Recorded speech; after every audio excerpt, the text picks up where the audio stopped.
Hello YouTube, welcome back to Kind Heart Homestead. My name is Ben and I'm up here on our off-grid property in the mountains of Virginia.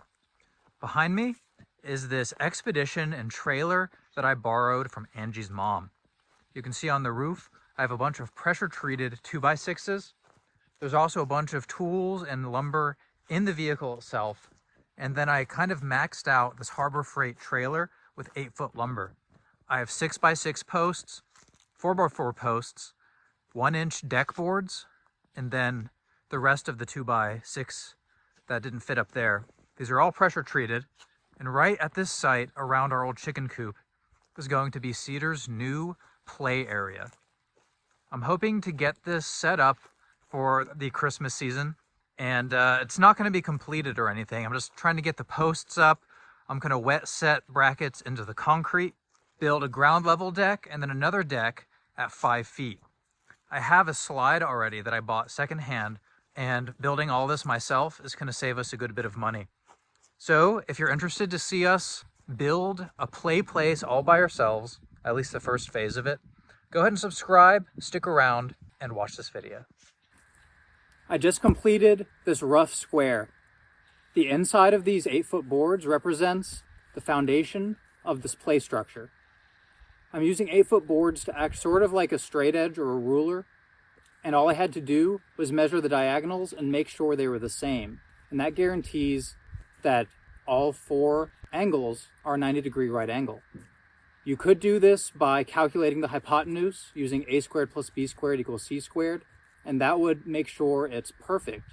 But I wasn't using a tape measure to measure these boards. I'm just hoping that they're as close to 8 feet as possible. That way I don't have to cut anything. You could also use the 3-4-5 method, where you measure 3 feet on one board, 4 feet on the next board, and then the hypotenuse, using that same formula, is guaranteed to be 5 feet. So you just kind of keep playing with the angle until you get it to 5 feet. I am going to replace these pieces of lumber with a string line, and each string line is going to have 2 stakes on each end. And I'm planning to project those stakes way beyond my working area. So when I'm pouring concrete, digging, wet setting brackets, all that stuff, I'm not disturbing the intended area for the play space. Those string lines are going to be important, and I'm going to have to restring them up multiple times before this process is done. So let's get going.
I just took a short lunch break and swapped my outfit to something much older that I don't mind getting concrete all over. As you can see, I have my forms in place with stakes. I have the stakes screwed into the forms so they don't move too much. It's okay if they move a little, because I'm not using these for any sort of finished surface. I'm putting those wet set brackets down in it. So ultimately I can correct any errors I've made in the formwork when it comes to align those brackets. And that's why I have the string lines. The string lines cross on the outer of the 8-foot length and width. I'm building an 8-foot by 8-foot structure. That means my boards going one way can be full 8 feet, and then boards going the other way, I have to subtract 3 inches because of the 2 rim joists that are perpendicular to them. Anyway, I think I might pull the string line down so I don't get it tangled on the wheelbarrow. But I have my power cord and water lines coming over to the concrete mixer. I have 4 bags of concrete in the back of the truck, which should be too much for this project, but I'd rather have 2 more than too little. And then after I let the concrete cure for a few minutes, maybe I'll do some tidying up while I'm waiting. Then I'll put those wet set brackets in. I just don't want to put them in too early and risk them falling into the concrete rather than sitting exactly level where I want them to be. So let's get started on the concrete work.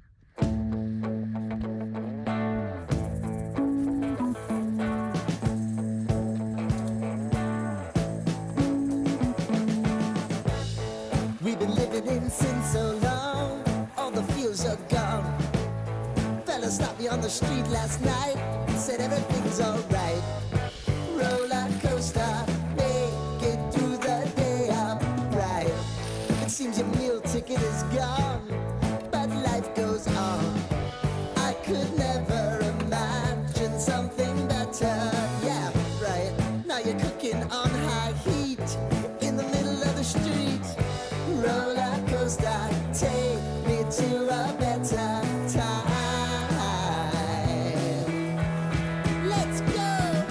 All sing your high line with the roller coaster of life. Yeah. It's time to all choose your timeline on the roller coaster of life. Oh,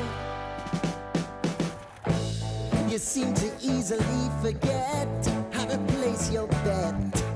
When everyday life gets you down, you gotta steal the crown. Got to own it.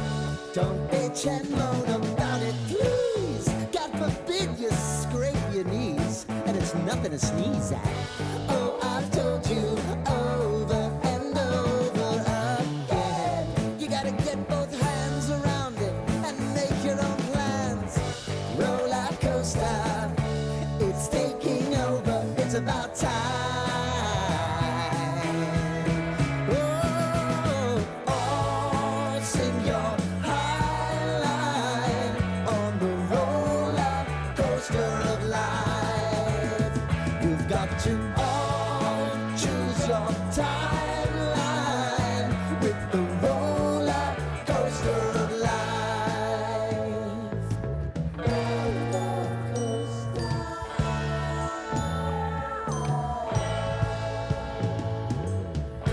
I want to go down the rabbit hole, down the rabbit hole of life.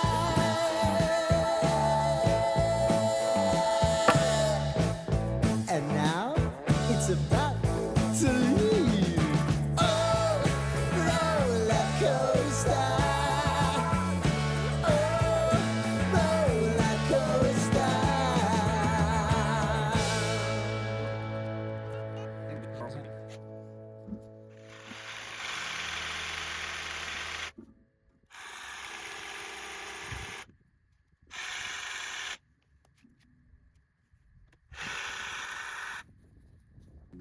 I used a reciprocating saw with no blade in it as a vibration tool to remove the air bubbles and to settle the aggregate. I'm also using this tiny little handheld trowel to smooth over the surface within the formwork. Most of my trowels are much too big to work on a surface of this size. Here's a close-up of the wet set brackets I purchased for this project. There's about a 6-inch stub of rebar welded to the bottom of the cradle. It should be strong enough for this application. I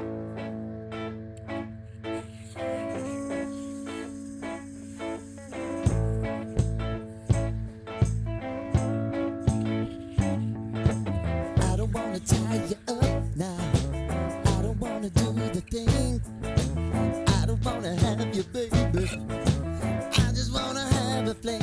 I wanna go down, stay, kissing your feet, and you make me crazy. Yeah. Tell me what you wanna do. Give me everything you got. I just wanna try to get you in the mood. I just wanna hit your spot. I wanna get low. Wanna get low. I wanna go down, stay, kissing your feet, and you make me crazy. Ooh. I wanna go down, stay, kissing your feet, and you make me crazy.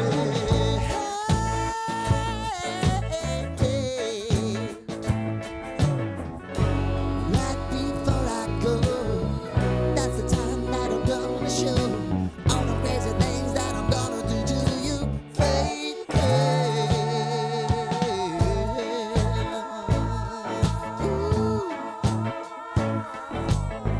I want you to make me uncomfortable. Wow.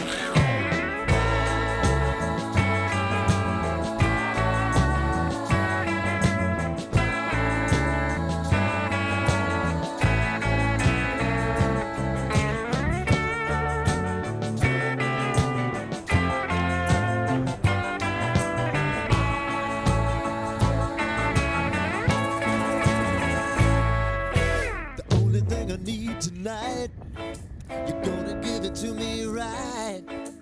Give me everything that you got to give. Show me the light. Wanna go down, stay, kissing your feet, and you make me crazy.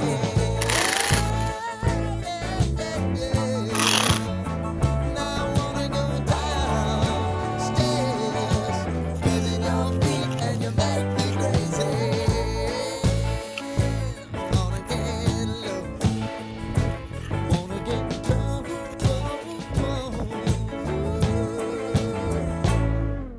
I traced the edge of each wet set bracket onto each 6x6 post, and I'll show you why.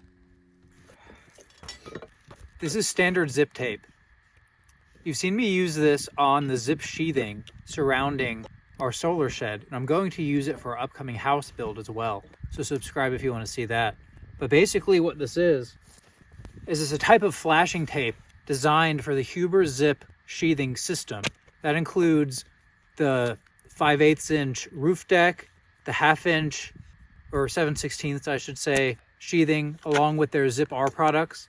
You can also use Zip liquid flash, which comes in a sausage tube or a caulk tube. And what you're essentially doing is sealing the end grain of your sheathing so no water can penetrate it. I'm not using it on zip board here, as you can see. I'm just trying to protect the bottom edge of these 6x6 posts. And these are going to come in contact with those galvanized plates that I'm wet setting into the concrete. These are pressure treated and they're meant to be outside, and the galvanized products are also meant to be outside. But this is just an extra precaution, so any deterioration that's going to happen no matter what should be slowed down. It's generally best practice to finish off the edges of your concrete work, especially if it's in a form like this. One thing that tends to happen when you strip your form is it's going to pull the aggregate from the top and kind of mess up your edge. They make a roundover tool, I believe it's called a bullnose, and I have one, but this formwork is so small I'd only be able to slide the bullnose like 1 inch back and forth to be able to finish it, and I didn't really think it was worth it, and I also don't really need a bullnose. So I'm just taking my little trowel and angling it roughly at a 45-degree angle just to kind of push the aggregate away from the top of the form. None of this is going to be visible anyway, because as you can see, these wet set brackets take up the entire surface area of my concrete pour above the formwork. So now what I'm doing is finishing up the wet set. As you can see, I'm aligning the outer edges with the cross of my string line. That represents the 8-foot by 8-foot square. As you can see, I'm putting some 8-foot boards around in a square fashion on top of the wet set brackets.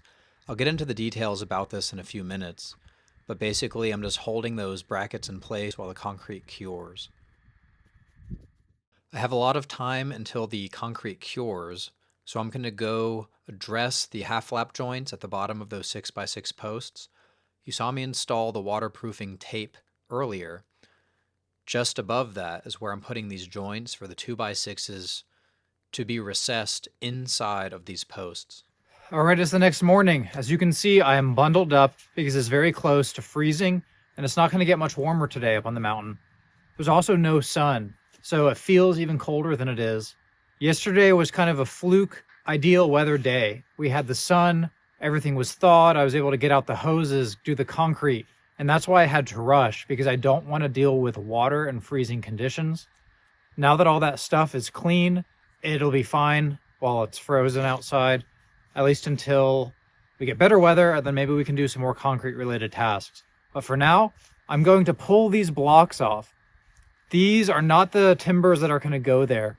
These were just some very straight boards that I found that I wanted to use to extend my level to become 8 feet long. Since I don't have an 8-foot level, these were the next best thing.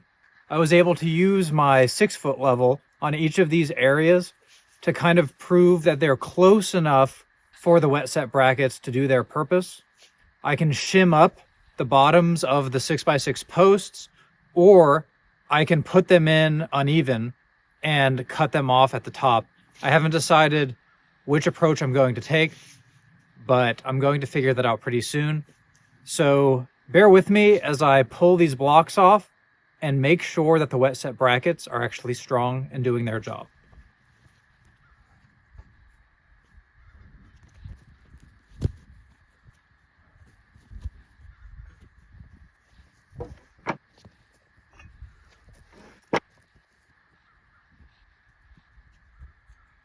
Thankfully, the wet set brackets are very sturdy. They're not giving at all. I can't budge them. And I didn't really have a backup plan. So I'm glad this worked. I've never done wet set brackets before. I've heard that a lot of professionals these days will use some sort of fancy jackhammer type drill. I think it's called an SDS bit, where they'll go through and then they'll use these really big bolts that are able to expand. And I guess I could have used those, but this was a 4-pack for $20 from Lowe's. I don't know if they're UL listed for like residential use or not, but it'll be fine for a playground. So let me break down these string lines, and I'm going to strip the formwork. I forgot to spray form release on these, so I hope I'm able to get them off. If I can't, it's not the end of the world. Most of this is below grade anyway, so let me get started on that.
For rough framing like this, there's not really a need to use a compound miter saw. That's usually for the trades of finished carpentry, like trim and stuff like that. But since I had it nearby, I thought I would just use it to cut all of the joists to length. Now I'm using this trick that I've seen on YouTube where you use scraps of wood on top of your boards, just sort of like an extra hand to hold the top of your joists in line with the top of your rim joists. That way when you go to add your joist hanger later, everything's already in the proper plane. Now I'm throwing those 1-inch deck boards in place, not really checking them for crown or anything specific. I'm just trying to get them on there to see how they fit and what the layout should be like. I just wrapped up my second day of work on the first phase of this play structure. I wanted to get it safe enough to play on this platform. As you can see, I have the deck boards down. These are 1 inch thick, and I believe they're 5.5 inches wide. I didn't actually measure them, but that's what the sticker says. Anyway, I don't have nails in these, but the tension of the boards is keeping them locked in between those posts. I got really lucky with those dimensions. I didn't have to rip one, which is nice. I would have preferred a bit of a gap for drainage, and maybe I'll have to figure something out. Maybe I could notch the two on the ends so I could give a bit more room between them. But one of the boards was kind of crowned, and that's acting like a spring to put tension in all of these boards to push out towards those posts and really lock it into place. You can see I didn't cut the end ones yet. This is just a scrap piece that I had lying around that just represents the positioning and the overhang, which is probably about 1/8 of an inch. I designed the exterior of this structure to be 8 feet by 8 feet so I wouldn't have to cut the deck boards. Well, it turns out all these boards come over 8 feet, so there is a bit of a slight overhang on the ends. And I can't really explain that coincidence of those 5.5 inch boards perfectly aligning across the whole thing. I didn't calculate that at all. Anyway, I have these furring strips. They're exactly 8 feet long, so I'm kind of using them as a guide to keep these all parallel with each other. As long as the end of this is on this side of the post and the end of the other end is on that side of the post, then that guarantees 8 feet. There is a bit of a bow, but that shouldn't mess with anything too much. The furring strips aren't really structural, they're just temporary. And now that this is up, I plan to use either a laser level or maybe some sort of string line with a level combination to designate where the platform needs to be. You can see I have the slide temporarily up there. That slide is designed for a 5-foot tall platform. And we're kind of on a sloped area, so I found the flattest place to put it. I marked a 5-foot line. It's actually, the slide's a couple inches high right now, but if that's exactly where we want the platform, then I'll do a level, go all the way around. I don't trust measuring from the bottom of the board. I'd rather use a laser. If the bottom platform isn't perfectly straight, the second one will be, and it'll be perfectly level as well. But I do have to do those half-lap notches again, where I bring my circular saw across it a bunch of times and then kind of chisel out what's in between. That's going to be a pain with upright boards, but I thought having a perfectly level play platform was more important than the convenience of working on the ground. So if you want to see more of this series and how we get things going, go ahead and subscribe, and I look forward to seeing you throughout the series. I think this is going to be a forever build, where as long as the foundation stays, we can keep adding to it as Cedar grows. That's why I built this as an 8 by 8 foot platform, so there would be plenty of room to put toys, maybe bikes when he's old enough. We could even put siding up and turn it into a clubhouse. And I just wanted to kind of future-proof it. When we go to build our house and we put in the big order for all of our metal, I'll probably get some roofing panels for this. Maybe if I find some that I like that's cheap enough, I could just pick it up with the truck. But right now, I'm planning just to leave the roof until later. So I hope to see you back here next time on Kind Heart Homestead. Thanks for watching.